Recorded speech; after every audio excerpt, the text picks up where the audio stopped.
A defender who leads not just with his skill, but with his words and spirit. Madhu Mohana. Toughest striker you played against? Easy answer, Dixon Wakami. You're slightly more vocal. Do you feel any regrets? If I don't speak up, who will? You had a suspended fine of 1,000. Could you explain what was all that about? Which one? I got a few, Really? LionsXII was actually a success. Any reason on why it was disbanded? There was... This has always blown my mind a bit. Around 90% of you who tune in every week haven't subscribed yet. So before we dive in, can I ask you for a small favor? If you enjoy the show, the stories and the guests we bring on, the best way you can support us is by hitting the subscribe button. Because your support means everything. It gives us a chance to grow, to bring on the guests you've always wanted to hear from, and to keep creating conversations to inspire the community. Behind the scenes, a lot of time, energy and resources go into every episode. But we do it because we believe that this will impact the stories that youths can have to chase dreams. Thank you for being here, and I promise my team and I will keep giving our all to make this show better every single week. What a brilliant goal! Usain Bolt storming through, he takes it. We've never seen anything like it. The Sportswire Podcast. Welcome to another episode of the Sportswire Podcast, your fast track to everything sports. As always, we'll be bringing you stories and insights through our conversations with our guests. Before we begin, if you haven't already done so, please do subscribe to this YouTube channel so that you won't miss an episode. Also follow us on Instagram, TikTok to see a lot of contents that we put out there for you guys. Now, today, we'll be talking to a player whose voice is as commanding as his presence on the pitch. A defender who leads not just with his skill, but with his words and spirit. Please welcome with us here today, Madhu Mohana. So, talk us through back how you actually started to fall in love with football and what made you started football? Okay, so let me go back to when I was younger in the 1960s. So my dad, he's very involved in football. So he was playing when he was much younger. So that's how I actually fell in love with the game. So I remember times when I was at Woodlands, Wellington, being a ball boy, helping out my dad, with all the games and stuff.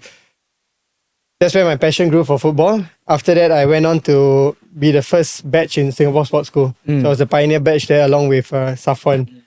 That was when I actually started training 10 times a week. We started putting a lot of, for me, myself, I started putting a lot of interest in football, started training, my tactical abilities, my footballing knowledge. I gained most of it in sports school. So coming out from there, went to NFA 15, 16, 17, started with Prime League, and now it's, I think, SPL2, they call it. And from there, I signed my first professional contract at 18. Interesting. Like all other guests that were on the show, they said that there was someone or something that actually really inspired them to be a professional footballer. Do you have someone besides like an idol or anything that you see that I want to be like him, or perhaps one of your family members or anything? I wouldn't say an footballing idol. For me, interesting thing is I don't really watch football. So I think if I have to choose one person, it would be my dad. Because my dad was he was working hard, but also he took his time out of his job, to actually kick about with us. So we used to have an open field in front of my house, and every evening, he brings us down just to kick, my brother and I. So that was the fun part, and that was actually the good thing. Now you don't really see that because we don't have pitches now, and you don't see this family bond just kicking balls under the block or open field. I understand. You mentioned just now throughout your younger days, you went all the way until playing for the National Football Academy. And then you were shortly after that, you were part of the Woodlands Wellington, correct? Young Lions first. Young Lions first and then the Woodlands Wellington. So how was it like at the Young Lions? So how did you actually got called up for the Young Lions? So I was in the NFA 16, 17. I think from there we are already part of the system. So they call us out for when I was 18. So they call us for Young Lions. So at that time it was pretty good because we actually had a few foreigners that Sheriff El Masri, all that. Was it that one? Jordan no, that was your time. I think that was after. Before, I think there was Obadin, a centre back, and I remembered, I was young. My first game was against Home United back then, and he was beside me, and he was kind of guiding me through the whole game, and he was I would say a fatherly figure to me, and he actually kept me calm during the game. And that's how it started, I think it's very important to have experienced players like that to guide the young ones. From Young Lions, you converted back to not converted, but I think you went over to Woodlands, Wellington. And who brought you to Woodlands, Wellington? Wow. So we actually got into some brawl against Beijing Brawl. Okay. Don't know if you guys know. It was, we'll get to that a it bit will be a later. question, right? Yeah. So after that, I my contract in Young Lions ran out. Okay. I don't know. Maybe I feel that it was partly because of that as well. Okay. So from there, I actually had an offer from Woodlands, Wellington. Okay. Again, nothing to hide. My dad was working in Woodlands, Wellington as well. So I think I that's where I got the connection to get to Woodlands, and it was interesting for me because I was, I think at that point 20 years old, and I went into a team who had players so much older than me, Sazali Saleh, and there's a few of them.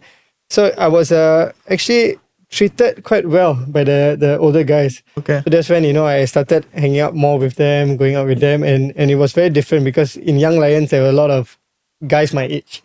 Okay. It opened up a lot of things in terms of football and the outside world.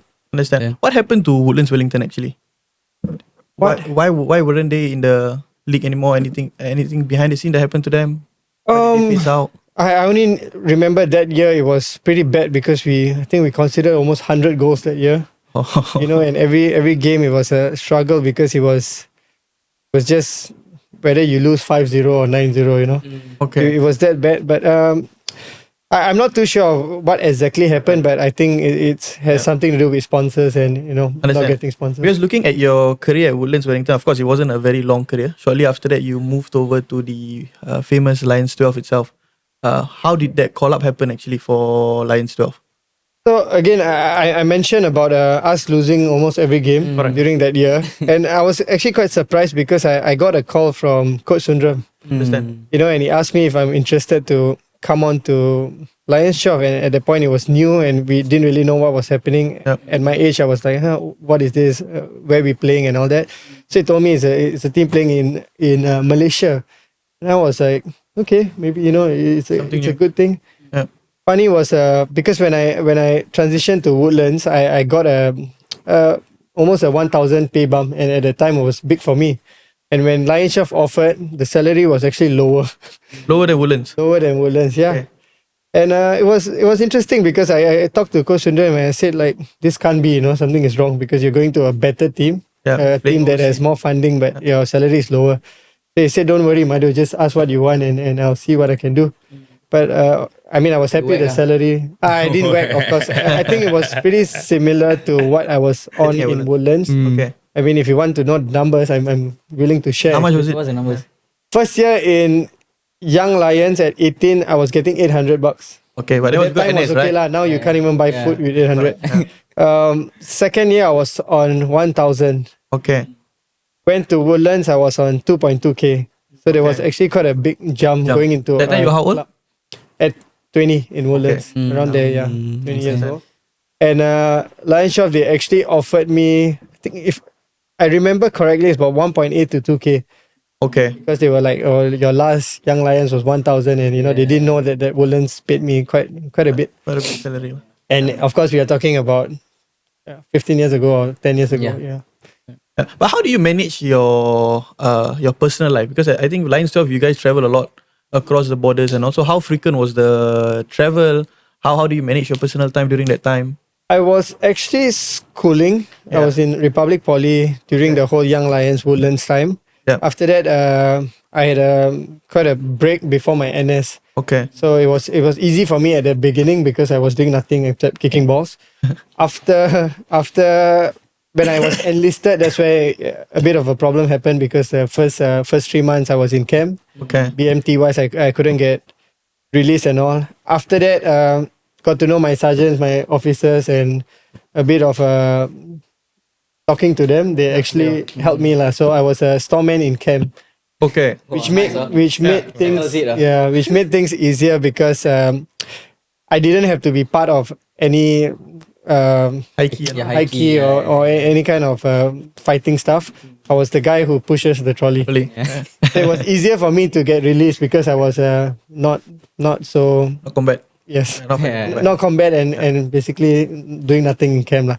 So I was pretty lucky in that sense because I was PES A, was a storeman, and they allowed me to train every day. Okay, so that was a bit of a luck on Yeah. the side. So that whole duration during army, I was actually allowed to train. Okay. That's how But you going managed into Lions, how did it feel like entering such a stacked squad? Like, did you have?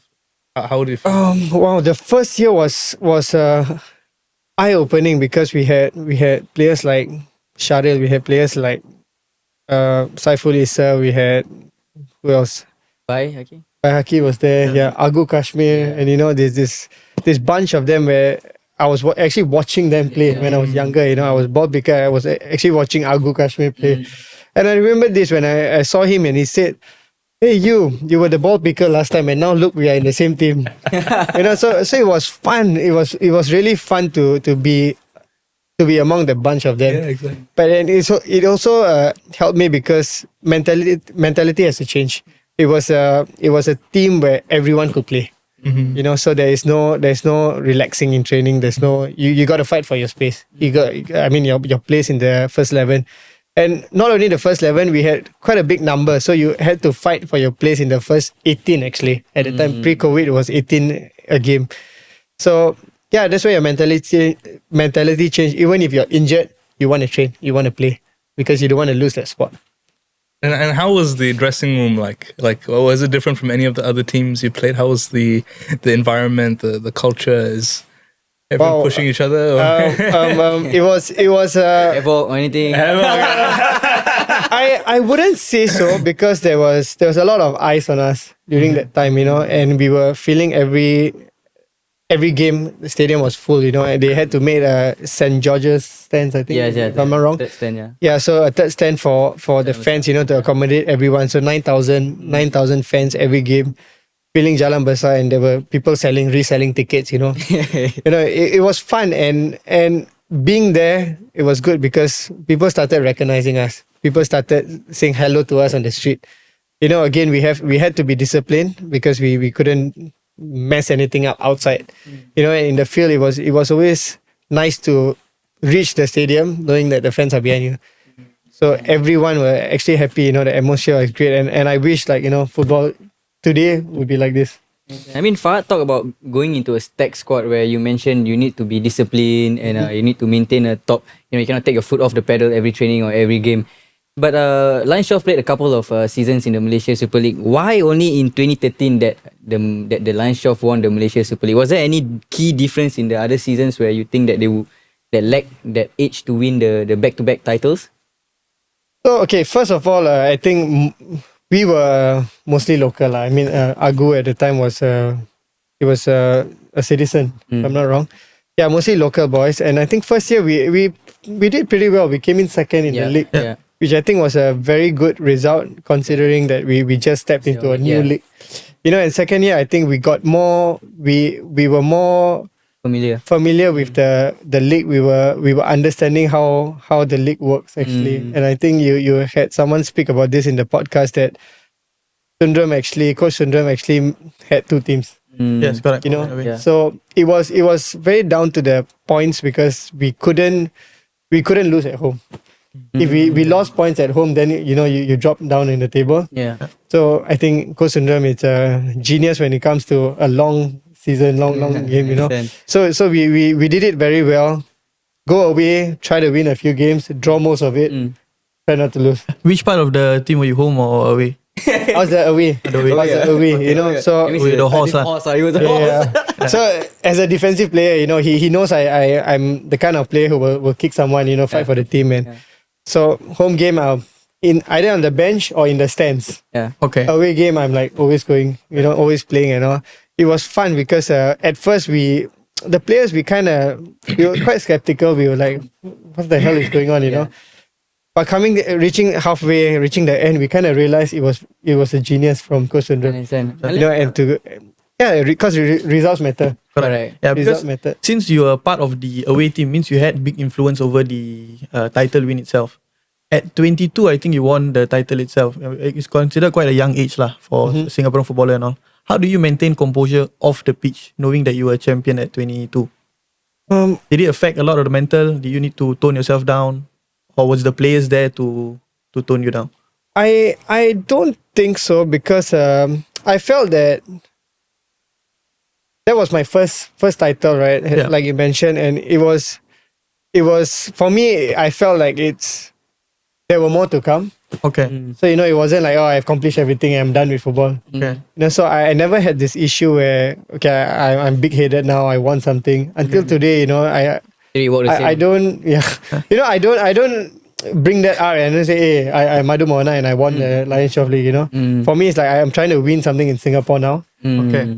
So but it was fun because we moved 2 years forward from that year. Okay. We actually won the FA Cup, and I felt that the FA Cup was a bigger thing. Okay. Compared to the league. The league was like one whole year. The FA Cup was like quite fast and quick. Correct. And that was more meaningful to me. I don't know why, but it FA felt Cup meant like the FA Cup was pretty good.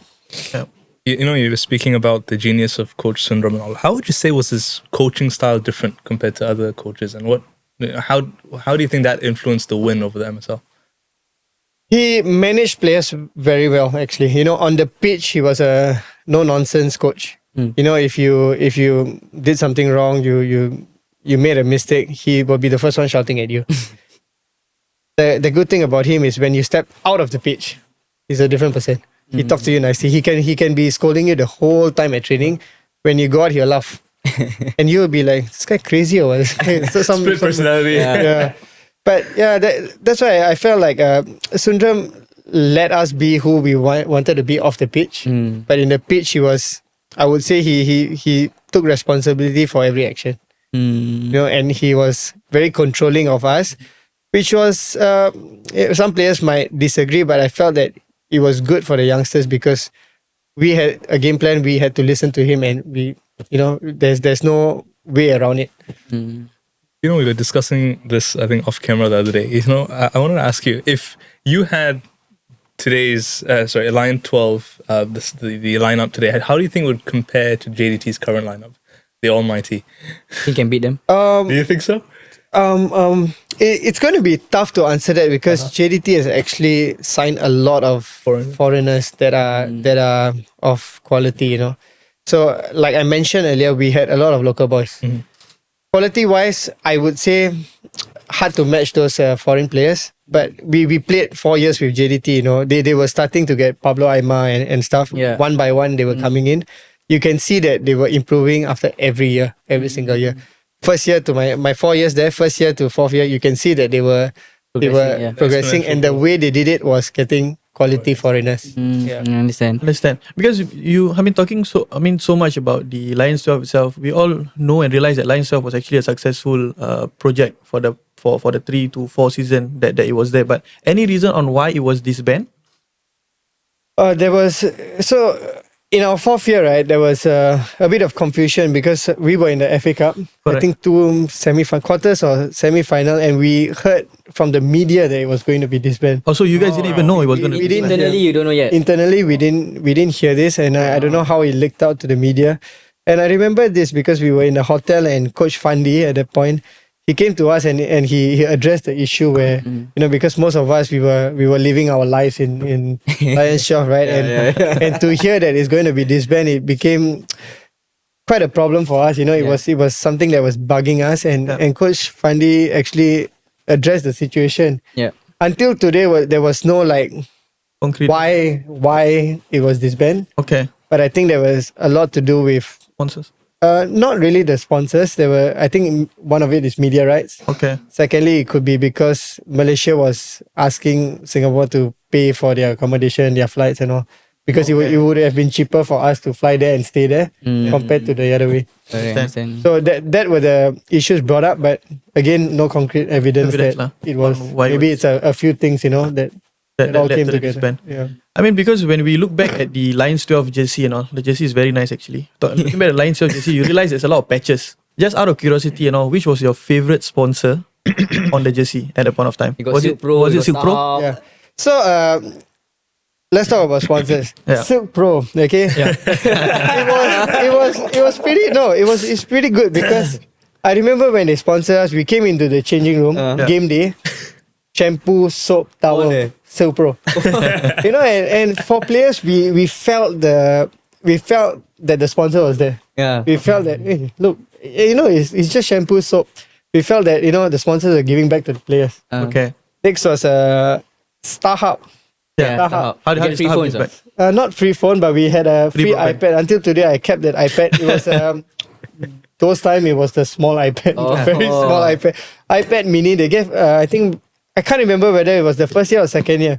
They gave all of us an iPad with our name printed on it. Oh, that's nice. That's why I kept it. Yeah. So it's the small gestures, from sponsors that we appreciate as players. Yeah.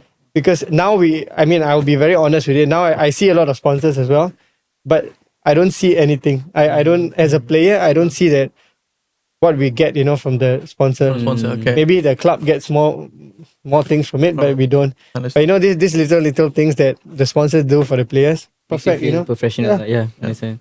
Correct. During your time in Malaysia, who would you say was the toughest striker in the Malaysian League when you played against? Easy answer, Dixon Wakame. Oh, I remember that guy. Oh, That guy is a beast. huge, yeah. Huge guy. He is insane. I remember playing against him many times and I hate it. I even told him that I hate playing against him. Just because he's that good. He's that good, that strong, and you can't do anything much, Love him. Nice, actually, very nice guy. Very, very nice guy. I spoke to him a couple of times. I still speak to him on Instagram every now and then. Yeah, great guy. Where is he playing now? No, I think he's retired. Oh, yeah. He's doing some coaching and stuff. I understand. I mean, Madhu, it's interesting that you've played the whole four seasons for LionsXII, because I don't think that not many players play the whole 4 seasons. They play 1 or 2 seasons, that kind of thing. I believe that sort of momentum also allowed you to play national team games, and one famous national team game is the draw against Japan at the Saitama Stadium for the World Cup qualifier game. You started and ended that game. Please talk us through how you felt, that game, right from the day you all went to the changing room and all that. So how was it like? Okay, Japan was incredible, really. Just speaking of it, gives me goosebumps. We started. We actually started that before Japan. We went to Cambodia. We played a game against Cambodia. It was a World Cup qualifier. Beat Cambodia 4-0. We all from Cambodia. We traveled straight to Japan on a high. Winning 4-0. Went to Japan. Knowing or thinking that we will lose. Yeah. We will lose. Yeah. During the national team, we usually speak about game bonuses and so it's always like, what is the game bonus for this match? You got asked how much you win? Nothing. So Japan Never asked, nothing. nobody asked. So there was no talks about game bonuses, nothing, during the Japan game. Usually captain talk or the manager will come and tell us.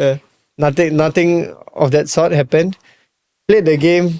I was playing regularly during that time. Yeah.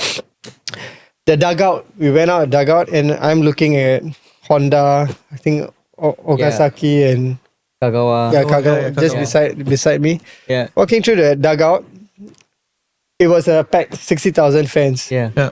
Just when we exited the dugout, the fans were holding blue and white papers. Okay. Okay, like boards or papers, cardboards. They started flipping it blue, white, white.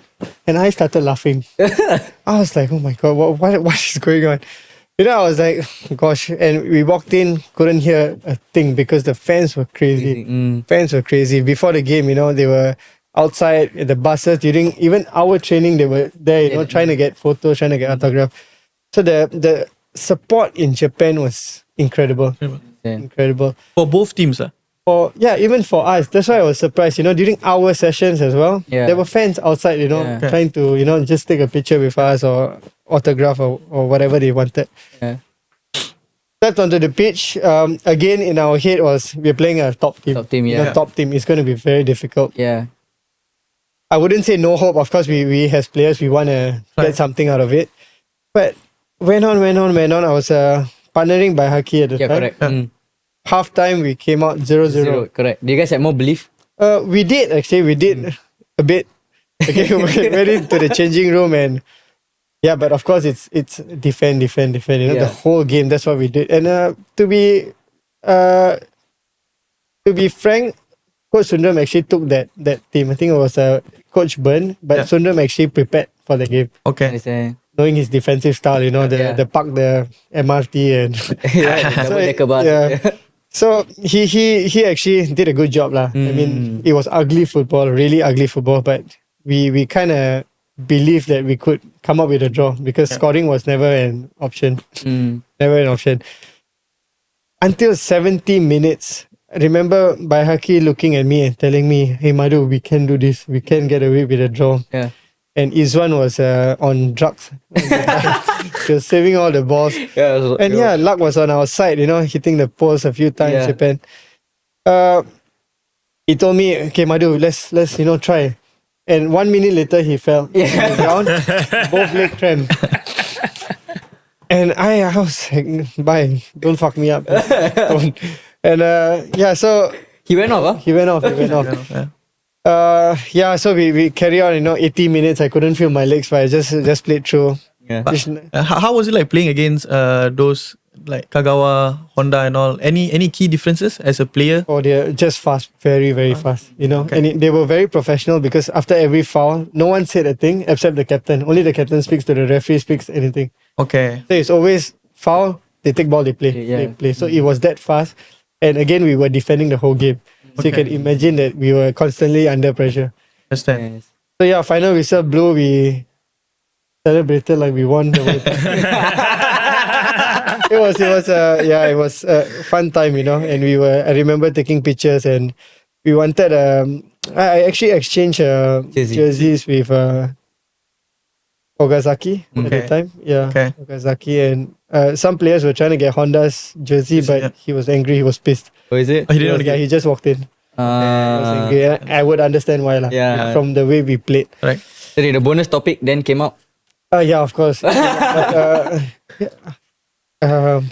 3,005, I think, if I'm not wrong, for the draw. Yeah.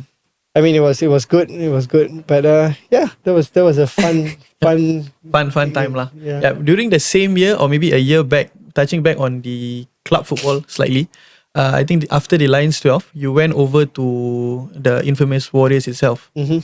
But it was only one season. Correct. Any reason on why it was one season? You like the management, didn't get along? I signed for Warriors because they were paying good money. That was about it. Okay. And at the time I thought like, hey, I've won the league, I won the FA Cup. Yeah. And it's time. Maybe it's time for me to demand some money. Okay. And it was between Tampines and Warriors, and I chose Warriors because they actually paid me slightly higher. Then, yeah. And I was happy because they had plans. I remember talking to the chairman, and he told me we have 2 head coaches. And they're trying to do something different. First training I went there was only 1 head coach. The other head coach disappeared. It was all okay, the players, the bunch of them that we had at the time. You had a good in team Warriors, also. Yeah, they had a good team. But things weren't going well, coaches come and go. Yeah. And management got involved, and there were, I think, CPF not being paid on time. At that time, I didn't really feel that pain because I was not using my CPF for any like housing or something. Yeah. That time But the senior players were affected. okay. Yeah, so the problem started slowly, Just walk and then it became changing room was like a lot of unhappiness because of this. Yeah. Yeah, so started losing, became worse. Morale was down, Yeah. and So you left because of the management side lah mainly. Or do you foresee the problem happening? I felt that the team was breaking up as well. Okay. The team was breaking up because of all the small issues. Understand. And at the time, like coming out from LionsXII, I wanted to continue this whole thing, but it wasn't there. There was Momentum little wasn't there. fans, there was no atmosphere, and again, as a footballer, I would love to see the fans. Okay. Yeah. Having 4 years played In Malaysia, in Malaysia, 20,000, 30,000, all this, and you come back to 200, 300. Yeah. So it took me by surprise, and I wasn't enjoying my time there Okay. at all in Warriors. So Understand. I actually spoke to Coach Fandi and I told him, I said, I need to get out of here. I really need to get out of here because I'm my passion for football is dying. I am starting to like not enjoy anymore. I understand. Yeah. So that's why mainly you left lah. Yes, correct. Understand. So, I mean, coming club football aside, national football aside, taking you slightly off the pitch itself, I think the whole scene knows you are slightly more vocal. Naughty boy, no. Not really naughty boy yet, but I mean, you are very known as a very vocal player in the scene itself. You usually speak out on what you feel is right. You usually used to speak up on your mind a lot of the times and all. Do you feel any regrets when you do that? Do you feel like because of how vocal you are, you actually burn a few bridges in the scene, or no regrets so far? But any reason why you're so vocal? I don't think I've regretted saying things I've said on social media. It's a platform for people to voice out. Of course, there's always two sides of things. Right. I can be unhappy, but people can look at it in a different way. Yeah. And I'm sure you guys are going to bring up the post about the feel. Surprisingly, no. Yeah. Yes, that's correct. So this kind of thing is real issues that players face. Yeah. And my question is, if I don't speak up, who will? Yeah. Listen. Who will? Because end of the day, the players are the one who is on the pitch. The players are the one who is suffering. Correct. And I've been in this industry for Very long. a while now. Yeah. Very A long. while now, and I see it's not only players; it's the backroom staff. It's a lot of people. Especially if you are moving from field to field, this and that. So, did I regret voicing out? No, I felt that this was a message that I as a senior player had to voice out, so that people knows what's happening. Understand. Speaking about voicing out, there was a time that you had a suspended fine of $1,000. Okay. Could you explain what was all that about? And could you explain to the audience, what does a suspended fine mean? How is it different from a normal fine? Okay, a suspended fine basically means that if you do something wrong, they give you a suspended fine. You don't have to pay it unless you do One more time. something wrong in that year. It's a timeline. Okay. But what was is a 1 year timeline or? Depend on that. So 1 year suspended fine. So 1 year you better keep quiet. If not, Right. So yours was you get double charge. Yours was how long? That was 1 year. Oh, 1 year. But what was the 1,000 about? What did they Which find? one? I got a few. Maybe you can speak about all of them. We have time. Well, I think the first one was something I tweeted about a referee. I think it was that one. Yeah, it was that A one. referee. Yeah. Yeah, it was something to do with the charity shield. Yeah. Charity shield. Got angry spur of the moment. I went back and Twitter. Yeah. I got into trouble with that. I mean, it's I'm human as well. I get angry. Yeah. Did I regret the tweet? No, I didn't. But should I have said that? No, I felt that I shouldn't have said that publicly because But again, I don't regret because this is how I felt at the point. at the point, It's just maybe I should have just confronted him and tell him in his face. Instead of tweeting it. So I mean, this whole issue, go to DC, getting that suspended fine. I apologized to him. I spoke to him, and now we are in talking terms. I mean, it's been long, but I think he also understand why I said that. Yeah. And it's all good after that. And Because earlier on in the podcast, also you mentioned about your brawl with the Beijing One. Beijing Guan in 2010, if I'm not mistaken. When we watched through that video, from the video itself, you actually seen smiling in the video. You weren't doing anything much. You didn't throw any punches, from what I see, But why were you also punished in the list itself? so first of all, I'm actually a very cheerful guy. Yeah, I can see. From the video, we can see. Problem was on that day there were 6 cameras. What you saw was just from one camera. Oh. So I was actually charged for kneeing the guy in his balls. Wow. Understand? Yeah. So there was one out of the 6 camera that caught me doing that. Okay. This was somewhere in the middle. Yeah. Again, went to DC. So many reporters everywhere. It was paparazzi fest. At the point. And same like you go to a court, right? Sit down, they charge you. Yeah. They charge you and they tell me, okay, you did this. They circle my knee at his balls. And and I got fined, I think 1,000 if I'm not wrong. Yeah, but talking about Sorry, but what led up to that fight? No? Because from the video, you said there was no context. There's not. There was no context. There's no interview given. Like nobody actually realized or understand why did that brawl happen. You mind share with the audience what happened actually on the pitch? So I think it was a very close match. You know, Okay. 1-1 we equalized, and there were words going on now on the field. Okay. So these China guys, they were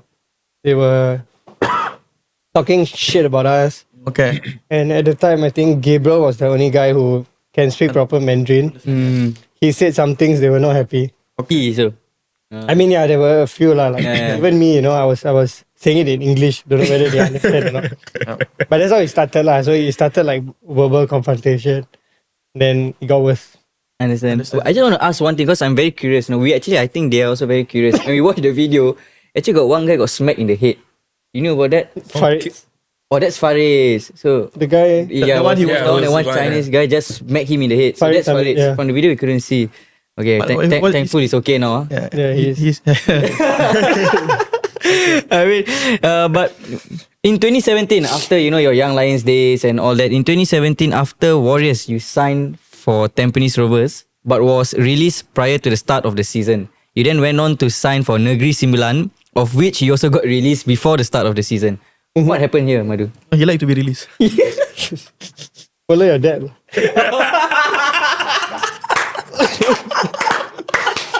So Tampines, I wasn't released because I had the offer, so I left. Yeah, that's so. So Okay. Tampines was actually nice enough to let me go. Okay, I understand. So I signed for them, and I spoke to the club and I said, look, I have this offer. Can I go? Yeah. And yeah, they allowed me to go. It was actually a good contract, good offer. For at Negeri Negeri Sembilan. Sembilan, yeah. Understand. So when I was in Negeri Sembilan, I went there pretty early. I went there in, I think, end of November, December. Okay. Played a few friendly games. It was nice because the fans were so accommodating. Yeah. Because again, I played 4 years in Malaysian League, so they kind of knew me. Yeah. They kind of knew who I was. Played all the preseason games. Everything was going well until I got injured. So I actually tore my groin. Okay. But the thing there is the Dato controls everything, not even the coach. So I remember having to play with different centre backs because the other centre backs were on trial. So even when I was injured, the coach asked me you need to partner a new centre back to see your partnership. He knew I was injured, but he said I had no choice because the Dato wanted to see this. Okay. So I was even going into a friendly game limping, having to play the game. And still you needed to play. I needed to play because the Dato wanted to see the partnership. Okay. It's controlled like that over there in Malaysia. Yeah. Yeah, it got worse, my injury, basically. Okay. Talking about your contract back in Tampines and comparing it to your contract in Negeri Sembilan, how different was the contract itself back in your day? In Negeri Sembilan, we were given a house and a car. Okay, Velfire. No. I was actually driving a Proton. It was okay because It's okay. okay. Let me tell you the story. It was pretty fun because they had 5 cars, Okay. 4 Nissans and 1 Proton. Okay. Okay. I went there early, right? So all the 4 Nissans were sent to servicing, Okay. end of the year servicing. Of course, I wanted the Nissan, nicer looking car.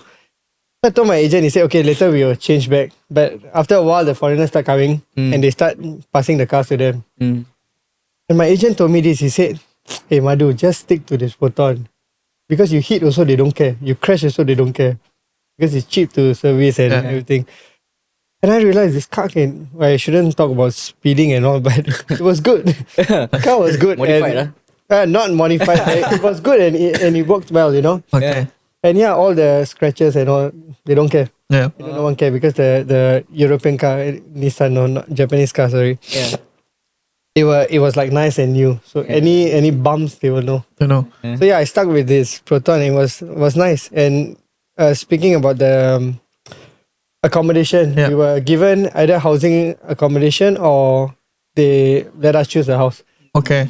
The budget lah. With a budget, correct. Yeah. So you can top up as well lah. So I actually chose a landed space. I topped up a bit. It was a 3-bedroom 2-level house. Okay. There's a You were alone. alone. Rightfully Wow, alone. nice. I wonder where the 2 other bedrooms are used for. But, 3-bedroom land. so the- 2 other bedrooms are used for what?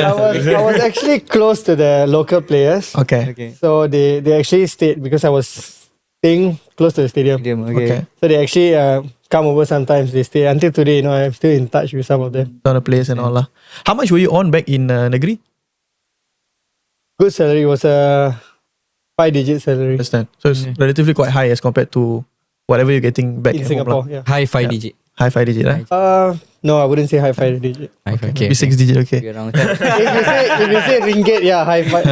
High 5. Yeah, because your career in the Negeri Sembilan club was short-lived lah because of your injury and all. Then shortly after you came back to Tampines and all. Correct. You spent I think close to 4 seasons in Tampines and all. Under Total 5 years. Yeah. 4 plus I think 5 season total back in Tampines and all.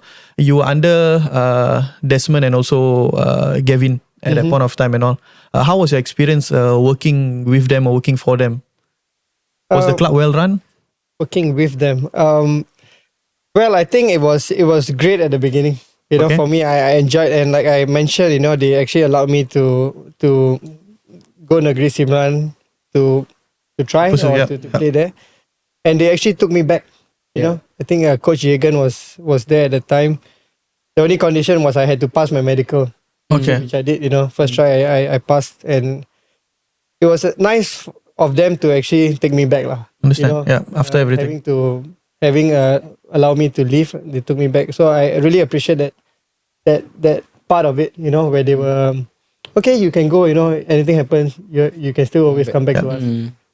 It was good, 5 years. I think Tampines, we kind of won Charity Shield, you know, we did really well for the 4 seasons.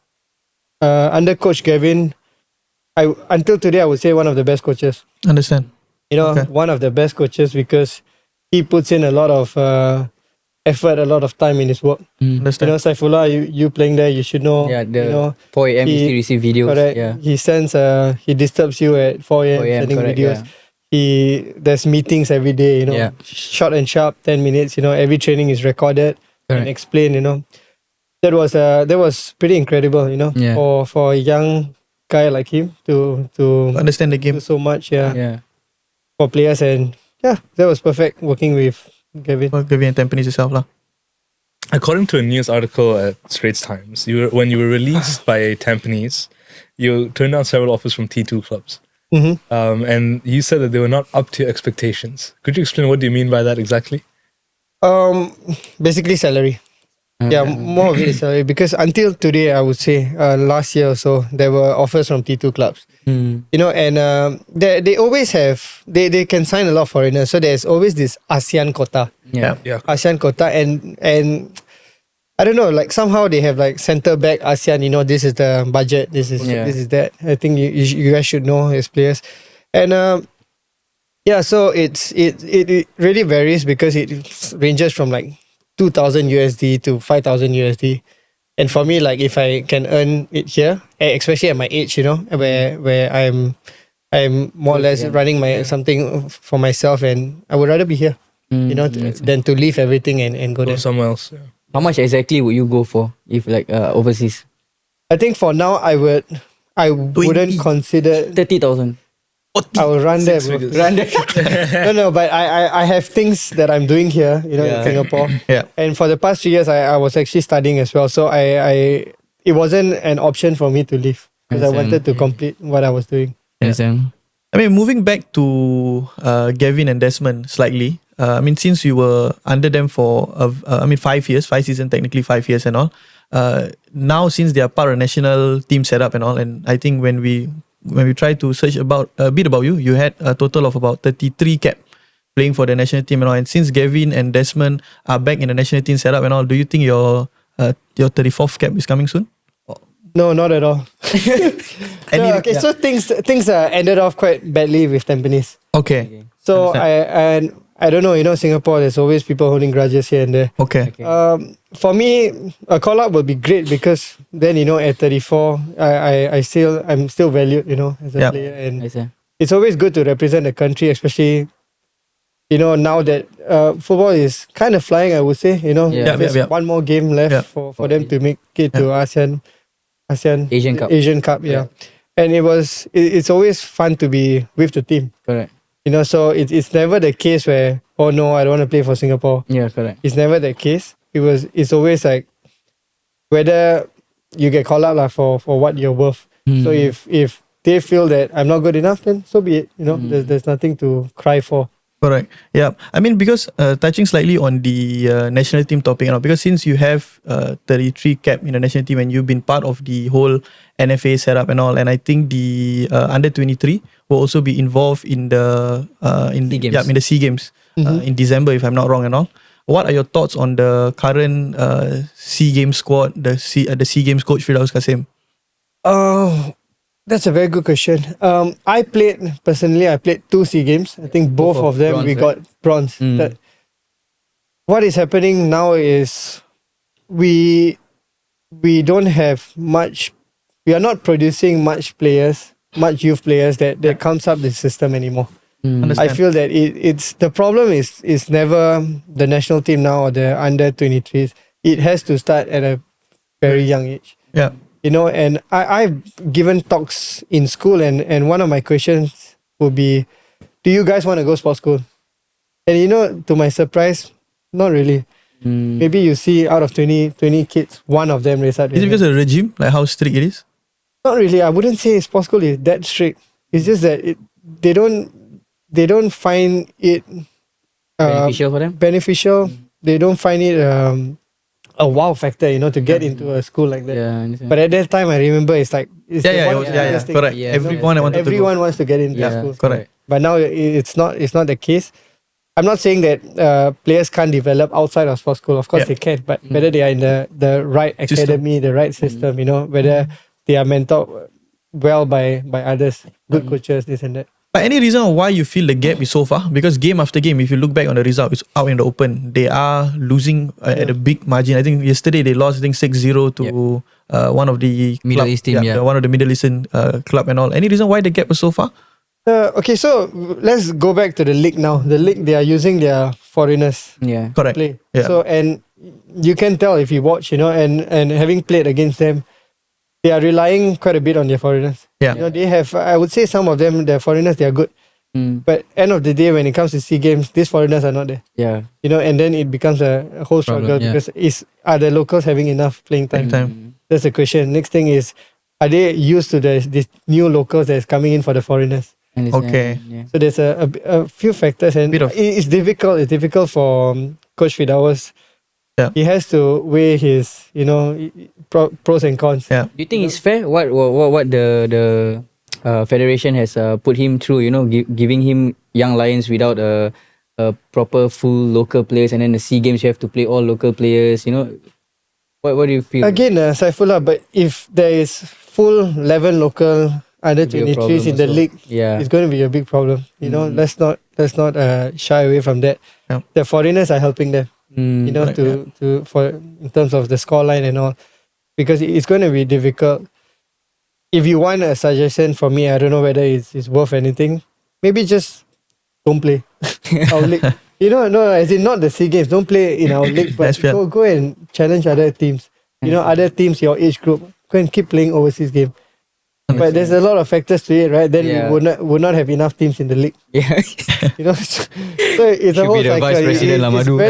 It's very difficult, to do that. Yeah. Forrest, Desmond, Haris, Madhu Mohana.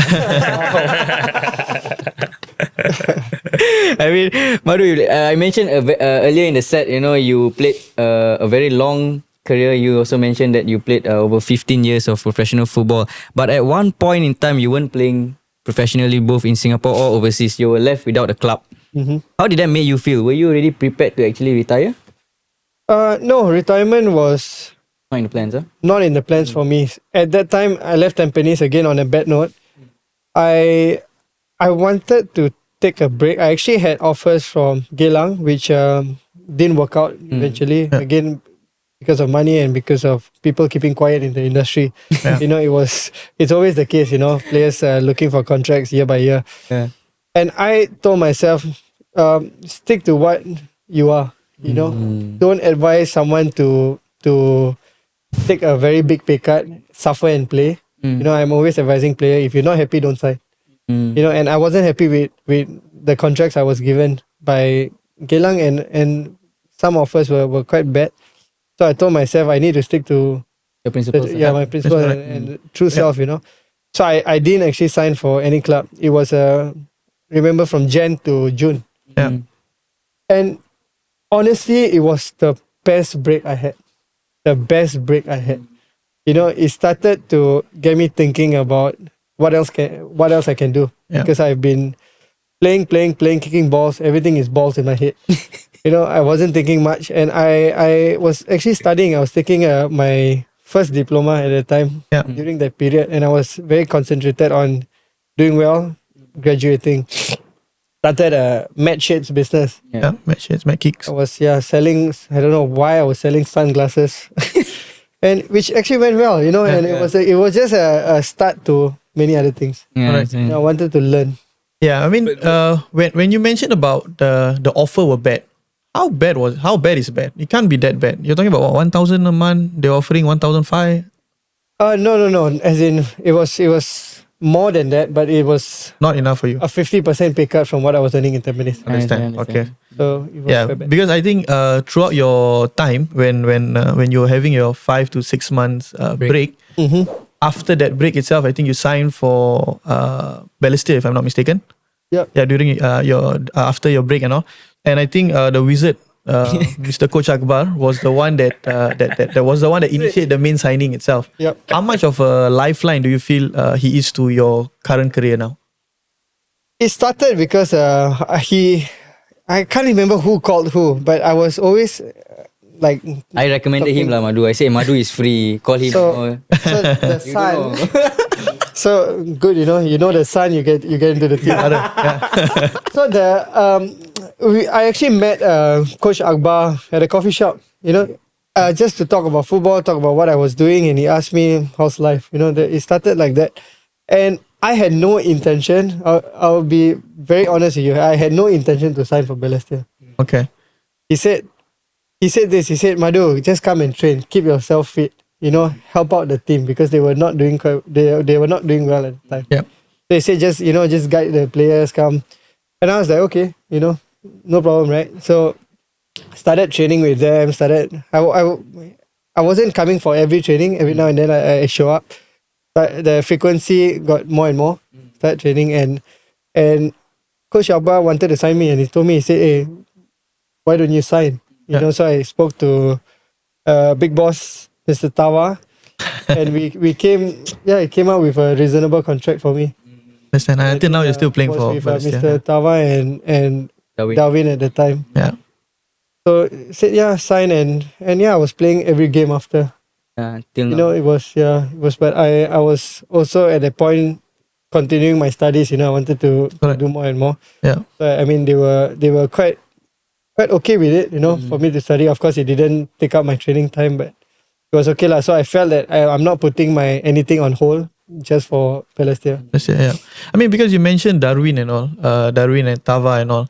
I mean, you have been working with both of them for quite some time and all. Just doing a slight comparison and all between Darwin as one of the vice chairman, if I'm not wrong, and Tava and all. Any difference in terms of how they manage the club?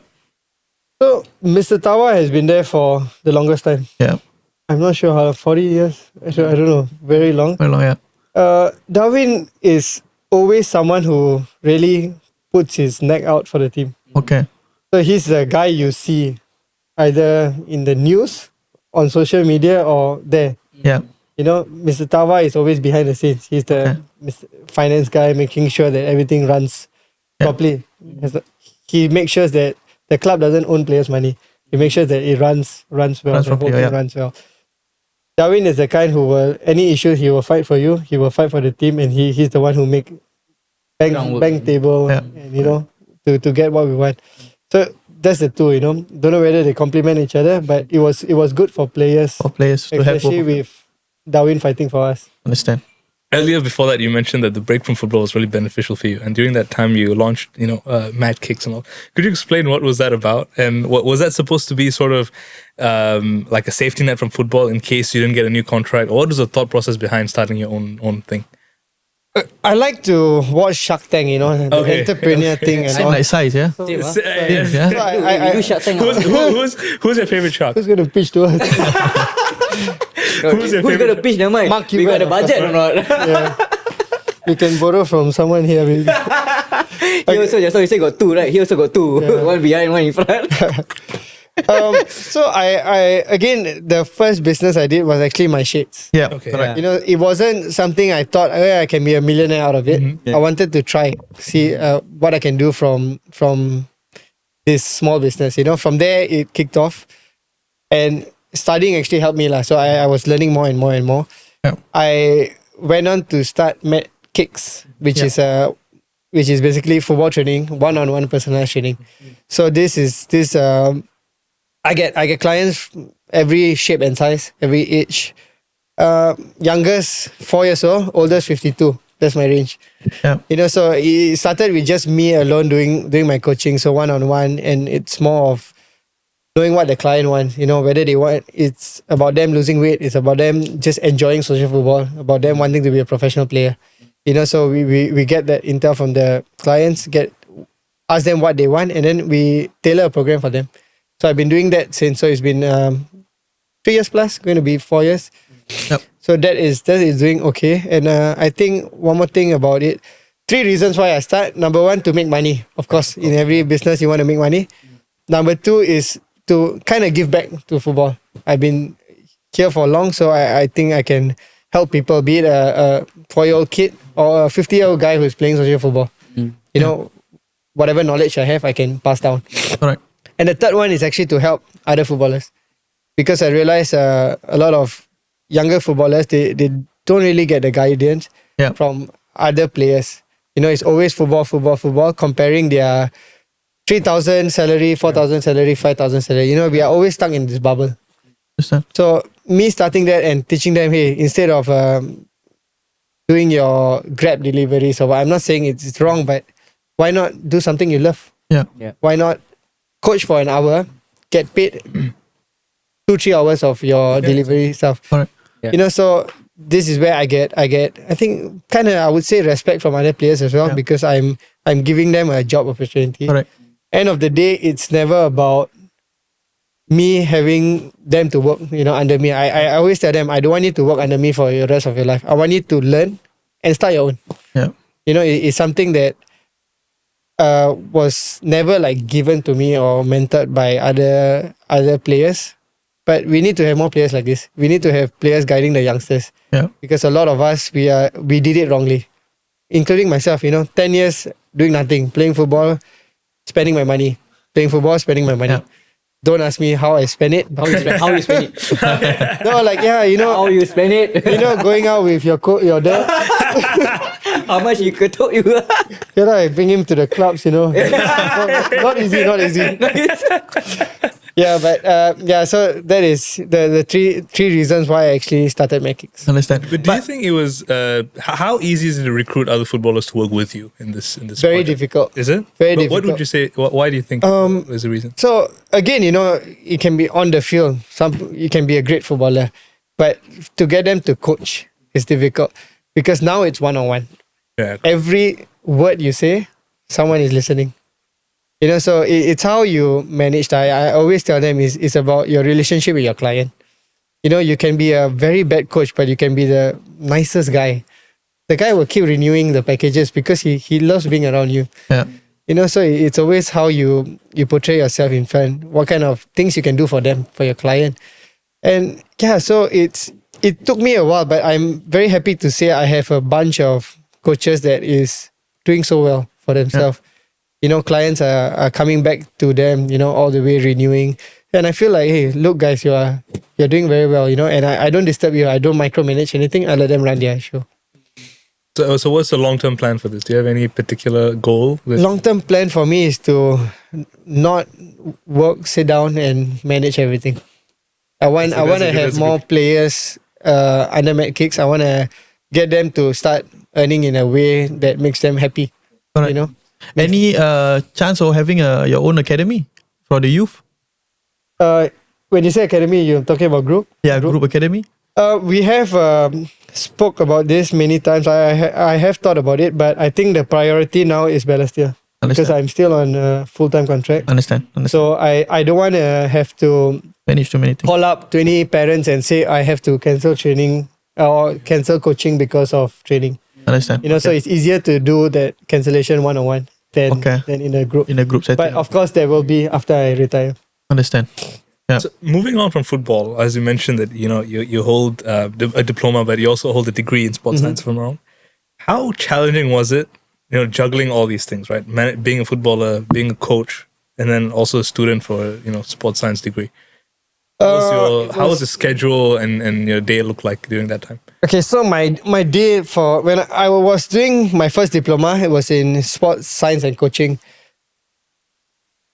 It was at night, so 7. Sorry. It was in the afternoon from 11 to 2 or 12 to 3, depending on the days. Wake up in the morning, go for my training. Okay, my day starts at 7 a.m.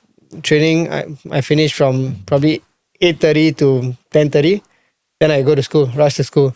After school, I finish. I go for my coaching. The coaching was after that all the way till 6, 7, and then I go back.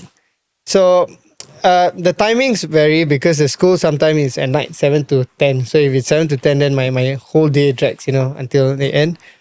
But it was okay because it didn't disturb my football, like my professional contract. So I felt that it was pretty okay.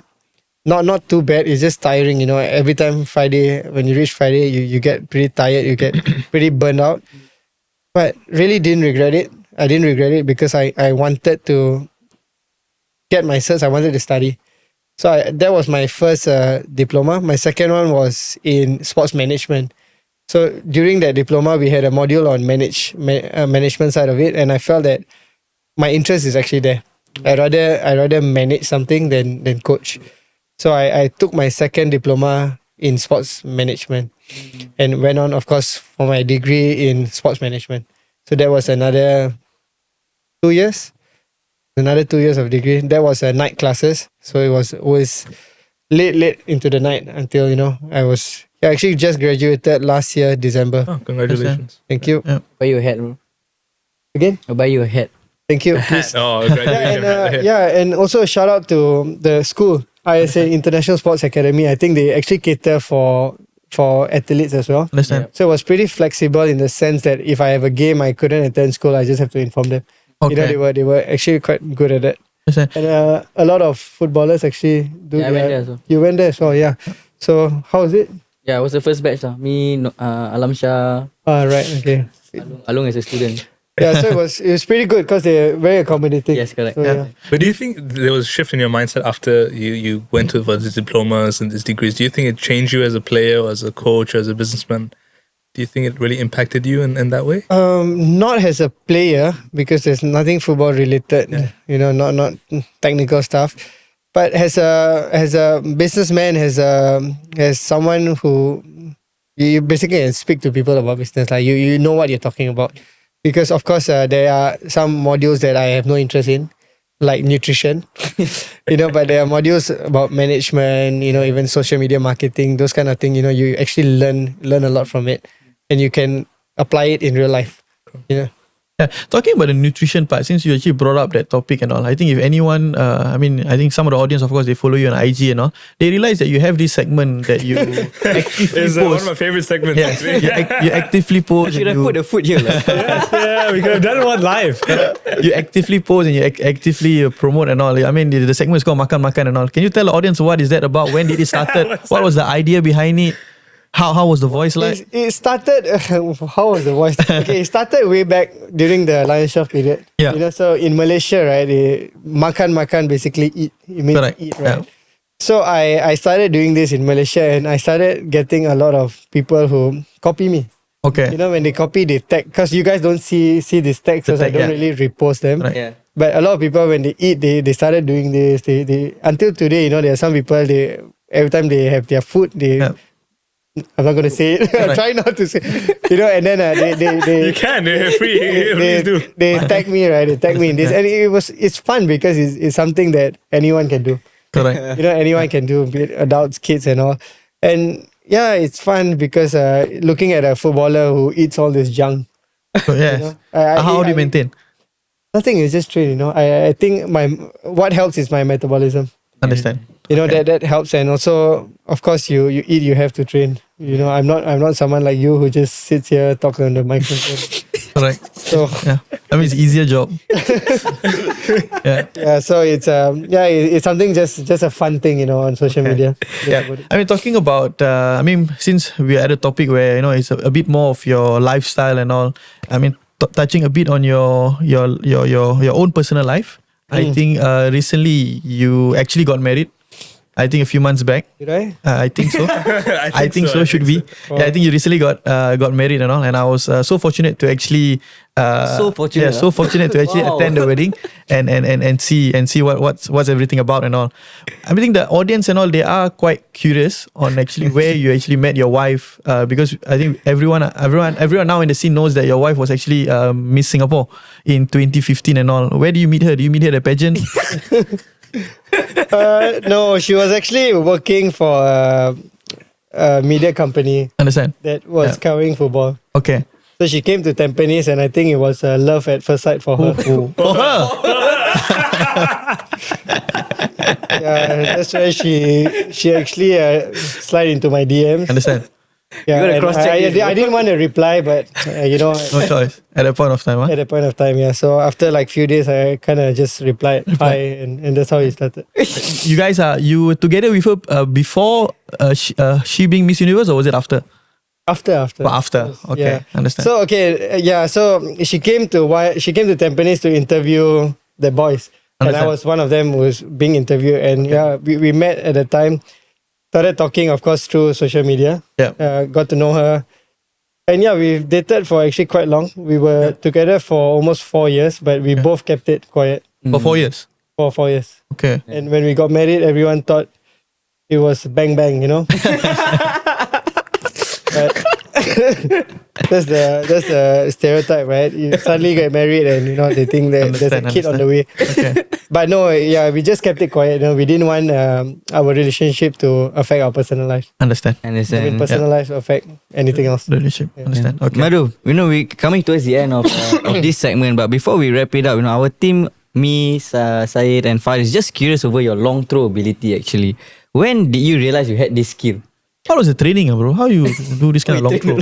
There was, Left hand, right hand? every single interview they ask me about this. Yeah. And it makes me question myself whether, no one asked me about how well I can kick. They always ask about how far I can throw. But, this started in Young Lions. Okay. Terry Pamanathan, who is also known for his long throws. Okay. He was, he said, Madhu, go and throw a ball. And I took it. He's like, okay, from now on, you take every throw-ins. No idea why I didn't do any training. Probably because I have long arms. Yeah, maybe. Yeah. Maybe and again the grip is important. I can have a session with you guys later.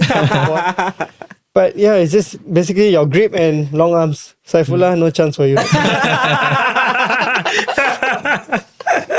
I was going to ask you, give advice for the youth of this generation, but after you said that, maybe we can skip that part.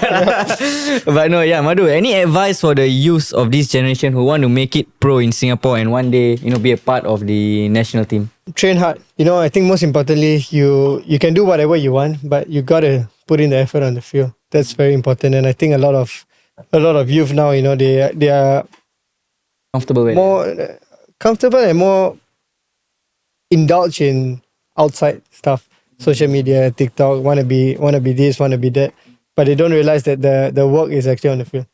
And another thing is study. I went to Republic Poly 4 years. I was there for 4 years. I didn't graduate at the time because I always put football first. End of the day, I'm 30 years old taking my diploma. After 10 years, I'm trying to get my studies done. So for the youth, study, go and learn. It's very important. I'm not saying give up football totally. You can still manage things around, but try to complete your certs. Go and get your stuff. I think learning is still the best way, be it learning online or learning in school. Understand? Lastly, I mean, before we wrap up the full podcast and all, I mean, today I know it's a very big game for Singapore itself. I think Singapore versus Hong Kong is airing tonight. If I'm not mistaken, it's at 8 p.m. and all. Madhu, any prediction for today's game? How do you think the boys will fare? I watched their last friendly game, and I think the team did pretty well. Understand? They did pretty well. I just, this is something, as a footballer, having played for the national team, you want to see the guys you played with succeed. Yeah. So my heart and everything, is with the team. I hope they really do well. If you ask for a prediction, I would say they will actually get a win today. Maybe 1-0, 2-0. Understand? Hopefully. For any bettors that out there, you got Madhu's prediction. Madhu, anyways, thank you for taking your time to be here. It's been a pleasure and a great talk with you. For you guys out there, if you made it all the way until to the end of this episode, thank you so much for tuning in. Don't forget to like, share and subscribe. Every small gesture goes a long way in supporting us. Until next time, this is Sportswire, wired for sports, driven by passion. What a brilliant goal! Usain Bolt storming through, takes it. We've never seen anything like it. The Sportswire Podcast.